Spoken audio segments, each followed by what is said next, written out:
Congratulations. A new era in Monroe County government begins on New Year's Day as Maggie Brooks is sworn in as the new county executive. The ceremony highlighted as she embraced the man she defeated, Rochester Mayor William Johnson, symbolically the sign of a new city-county relationship. It was the snowiest January ever since the weather folks started recording such stuff. 19 days of snow in a row, 61.3 inches. In that cold weather, a sign of summer, as ground was broken for the new Rochester Rhinos soccer stadium. We also met Mike Malarkey, new head coach for the Buffalo Bills, and said goodbye to Rochester's Toastmaster Emeritus Jerry Flynn. The year begins with a sign of the economic times, Kodak announcing 15,000 job cuts by 2007. The month ends with a tribute to the man who was county executive, a community gathering to honor Jack Doyle. And on the other side of the earth, a journey in preparation. What will become Rochester's biggest story of the year is being tested. The fast ferry will soon be making its way to Rochester, a journey about to begin as we close out January 2004.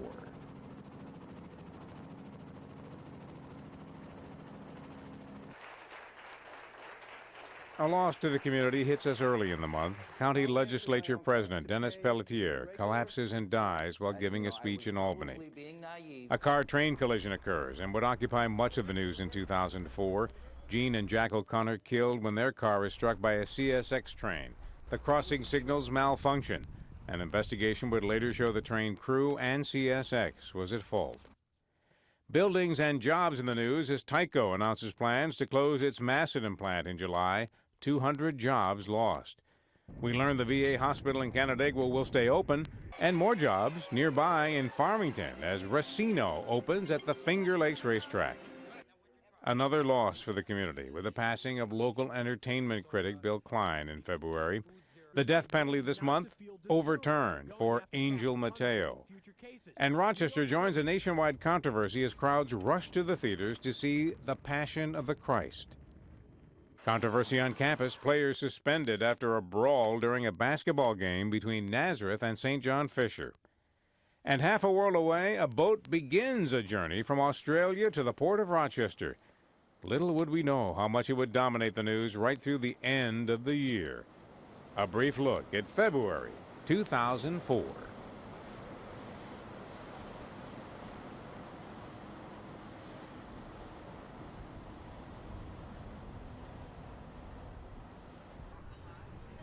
Early in March, a startling discovery in Geneva. The body of Ashley Vincent was found behind a dumpster. Later in the year, we would learn how she died and her link to another killing in Geneva. Rochester reacts with the country as Martha Stewart is convicted of lying to federal agents about a stock transaction. Stacy and Brian DeBeer appear in court in Wayne County. She accused of killing 2 of her infant children shortly after they were born. He accused of helping her bury the bodies in buckets of concrete. Both now in prison, serving time for what they did. The community would worry about the loss of nurses in city schools as funding would run out and the county would not continue to support it as in the past. By the end of the month, though, a coalition of groups would step forward and save those jobs. Another debate nationwide would hit home when the First Universalist Church announces they will perform same-sex marriages. Some of the highlights of March 2004. It was no April Fool's joke, but many thought so when they first heard that Rochester's fast ferry had crashed into a dock in New York City on its way to the port of Rochester. It would create delays while repairs were made, delays that would postpone the maiden voyage and ultimately perhaps contribute to the operator's financial challenges. His name is Tyler Went, and where he went was a cause for concern in Waterloo. The 3.5-year-old reported missing on April 8th and found a day later in the woods, a little cold, but safe and sound. Weather in the news as storms swept through Ontario County, flooding causing a great deal of damage. Some roads would not reopen for many weeks. Homecomings of note as Samantha Bitterman, paralyzed from an accident, would return home after rehabilitation in Chicago. Daphne Gibson, injured when a boulder crashed through the car windshield on her honeymoon, would be honored by our community. Cal Ripken came back for a special day at Frontier Field. and soldiers from Fort Drum in Watertown came home from Iraq. Other names to note this month. Tom Golisano would challenge Mary Wilson, the wife of Bills owner Ralph, to tennis. He would lose. Carol Ritter announced she would retire from the Democratic Chronicle. Amo Houghton would announce he would not seek re-election to Congress, and George W. Bush would campaign in Buffalo. And on April 27th, the biggest event of all, as the fast ferry pulled into the port of Rochester. All in April 2004.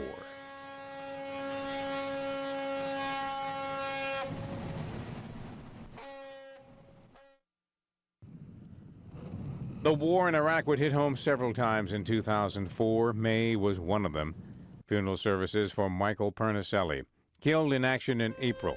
He was on patrol near an Iraqi oil terminal with other crew members of the USS Firebolt when they were attacked. 2 others with him also died. Good news on the business scene in Rochester. After rumors they might pull up stakes and leave town, Hickey Freeman announces they've accepted a number of incentives from the city and will remain in Rochester. Those who attend their annual warehouse sale breathing a collective sigh of relief. Other business not as fortunate. The Bahama Breeze restaurant in Henrietta suddenly closes its doors. Perhaps an early ill wind to signal that another breeze, which traveled to Toronto for engine repairs, would also struggle in this year. The church choir in rehearsal as lightning strikes the First Presbyterian Church in Pittsford. The resulting fire destroying the sanctuary. Rebuilding is already underway. More damage from Mother Nature, too, as mudslides cause damage in Naples in Ontario County, dealing with just too much water from heavy spring rains. Some names of notes in the news this month. Well-known defense attorney John Parinello spends time behind bars, contempt of court, for an outburst with the judge in a sexual abuse case. A community saddened to learn that Majors Bob and Lynette Reel will be leaving in June for new Salvation Army leadership roles in Pittsburgh. After more than a decade in our community, they will be missed. Good news, as Bill Peterson is named Avon Citizen of the Year. And the road to recovery continues for Samantha Bitterman, paralyzed in a car crash and home after rehabilitation to attend her senior prom and graduation. All of this in May of 2004.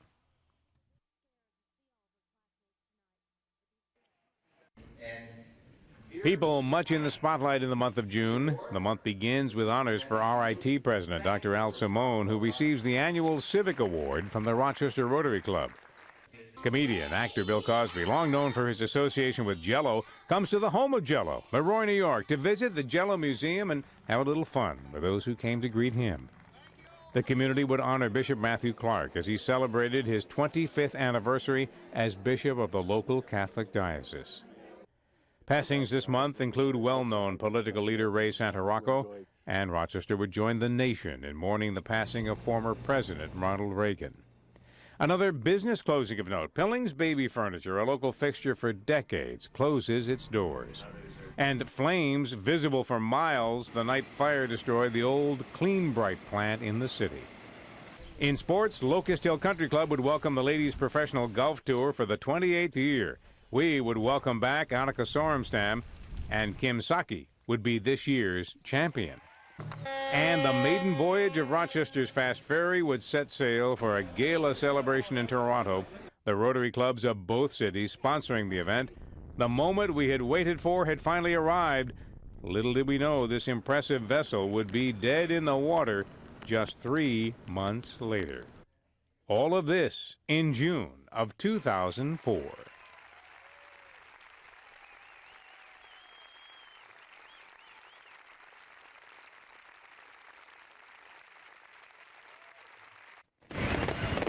In July, the 2 major stories of this year began to crystallize. The fast ferry operation between Rochester and Toronto is finally underway, but early in July, management changes are announced, the first signal, perhaps, that the business plan could be vulnerable.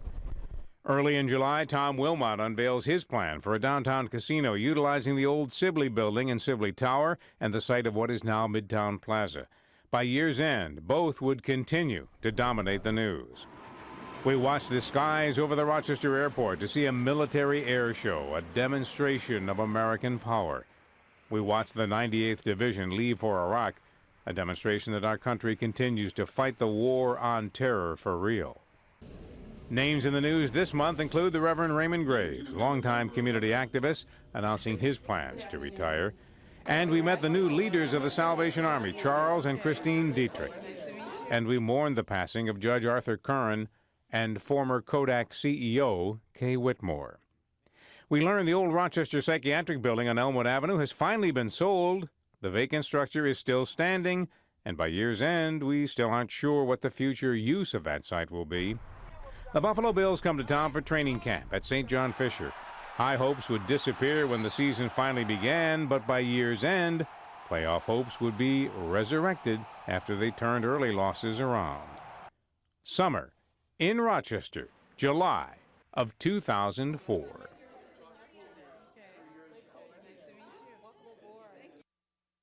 A little fun at Frontier Field to begin the month of August with a bobblehead doll to honor Monroe County Executive Maggie Brooks. Other sporting moments to celebrate this summer as well, with all eyes on the Olympic Games. Rochester is thrilled when our own Abby Wambach scores her first Olympic goal and would go on to help the women's soccer team bring home the gold.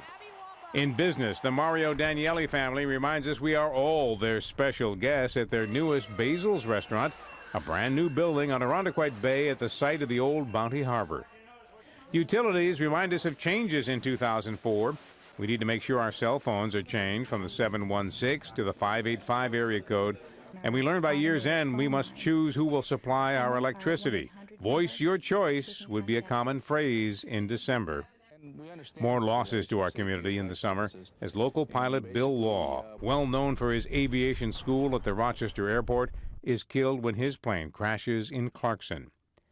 We learn of the passing of former Rochester Congressman Frank Horton, reminded of the earlier death as well of entertainment reporter Bill Klein as his memorabilia is auctioned off.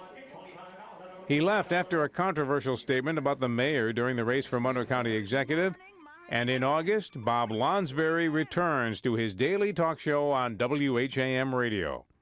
Just in time to comment on the fast ferry. Little did we expect what September would bring as we closed out August of 2004.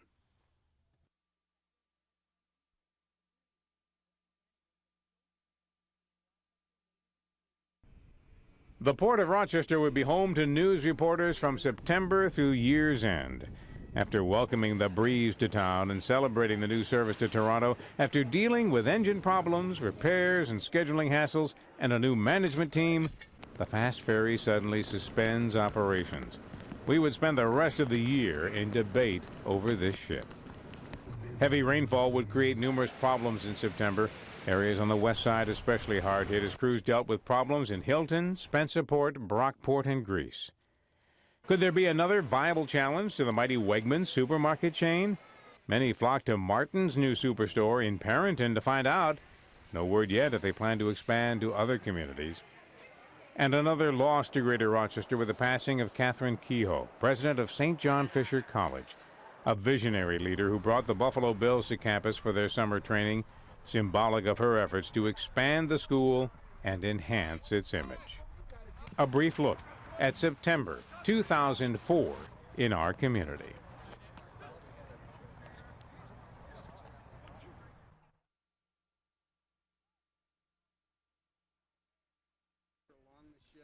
October begins with Rochester's fast ferry still sitting idle at the Port of Rochester.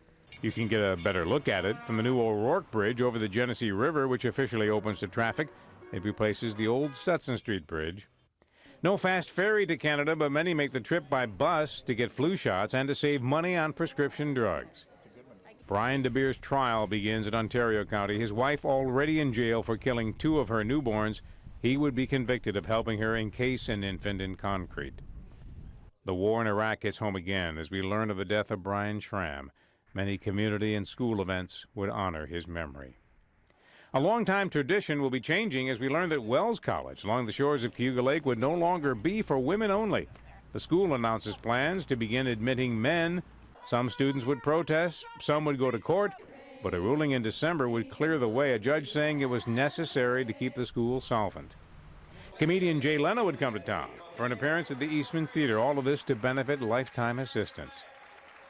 We would first hear a name that would still be in the news at year's end, William Nikiporek, a candidate for superintendent of schools in Palmyra, Macedon. We learn he purchased his Ph.D. from a phony school on the internet, and later he would face charges concerning the misuse of funds. Borrowing a page from a major motion picture, the Calendar Rotarians of Batavia publish a rather revealing calendar for holiday giving. They are in their second printing with proceeds to benefit the hospital in their community. Just some of the bare facts in October 2004. Politics in the news for the month of November as George W. Bush is re-elected president. Much attention locally on the race for the 29th congressional seat vacated by Amo Houghton.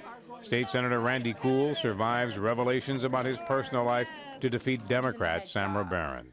State Assemblyman Susan John among those to be re-elected. Republicans maintain control of the Monroe County Legislature. We learned this month of Mayor Johnson's plans to buy and operate the fast ferry. He would advance ideas for an authority to operate the ship. That would change by December as efforts intensified to save the ship. A violent attack in an Albany suburb draws attention here. Peter Porco is brutally murdered in his own home, his wife severely beaten. Their son attends the University of Rochester. At year's end, no arrests have been made. Changes and celebrations in November include the return of Cher and her continuing farewell tour. Bill Peterson said farewell to TV weather forecasts a while ago, but continues to smile as he celebrates his 57th birthday. And we learned that after 42 years, the call letters of this TV station will be retired. In January, say goodbye to WOKR-TV and hello to 13 Wham TV. And to clear up any confusion, yes, Tom Brokaw retired. Dan Rather announced plans to retire. Gabe Dolmuth is stepping down from Channel 10. But I remain part of the Channel 13 family and 13 Wham TV. And one more change as the Reverend Norval Goff announces plans to leave our community to be closer to family after leading the local NAACP. The biggest highlight, though, from one man, Benito Scarpa, green thumb extraordinaire, displays the biggest zucchini we've ever seen. Way to go, Benito, in November 2004. By the way, I have a planted tomato that grow 10 feet tall. I got to call you in the summertime, you know, some special tomato that nobody have. Cloudy with flurries. Another loss to our community in December with the sudden death of morning radio personality Bill Coffey. Bill hosted the morning show on WBEE from his home in Pennsylvania, where he died of an apparent heart attack. Rochester's fast ferry continued to occupy the spotlight in this final month of the year. As the year draws to a close, Rochester City Council reviewed a marketing study and voted to go ahead with plans to bid on the ferry at auction and run it by creating a non-profit corporation. Members of that corporation will be announced next month. The auction follows in February. And Cats, the folks who brought the ship to town, prepare to leave their offices at the terminal building at Charlotte. The big question as we end this year, will the breeze sail again come spring? Holiday shoppers greeted with news that local mall developer Wilmerite will be selling their local malls, Eastview, Marketplace, and Greece. The transition should take place early in 2005. Shock in Fairport near the end of this year. 2 men die when they're struck by a train in Fairport. Reports indicate they were trying to stop a friend from driving drunk. The friend is recovering from injuries in the hospital. Good news for the city as we close out the year. Homicides are down 39%. And Rochester's chief, Bob Duffy, meanwhile, exploring the possibility of running for mayor next year. Stay tuned. The biggest story of the month, no doubt the biggest of the year, as the death toll continues to climb following the earthquake and tsunami in Southeast Asia. As always, Rochester does its part, with the United Way pledging $10,000 in support. And that's our look at December 2004.